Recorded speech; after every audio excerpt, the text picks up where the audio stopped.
আসসালামু আলাইকুম। আজকে আমি ডাল বাগার দেবো, তো সেই জন্য আমি পেঁয়াজ রসুন নিয়ে নিছি আগে থেকেই ফ্রাই প্যানে। তারপর মেথি আর জিরা দিয়ে দিছি। দেওয়ার পর ভালোভাবে আমি এখন এটাকে ভাজা ভাজা করে নিতে আসি, যেহেতু ডালের ভিতর দেবো, ডাল বাগার দেবো।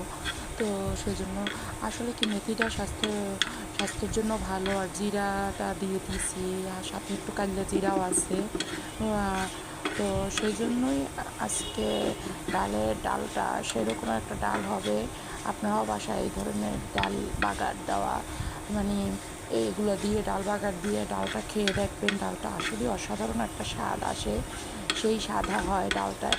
আমি এর আগেও খাইছি, এখনও দিচ্ছি, আমি সবসময় দেই। তো আর মেথি সব জিনিসে দিলে, মেথি দিয়ে বাগার দিলেই জিনিসটা খাইতে অসাধারণ লাগে।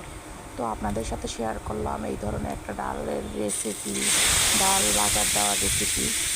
কেমন হয়েছে অবশ্যই লাইক কমেন্ট সাবস্ক্রাইব করতে ভুলবেন না। মমস কুকিংয়ে আপনারা দেখতে আছেন যে ফ্রাই প্যানে ডাল দিয়ে দিচ্ছি। এবার আমি ডালের কড়াইতে আমি সবগুলো দিয়ে দিচ্ছি। আল্লাহ হাফেজ।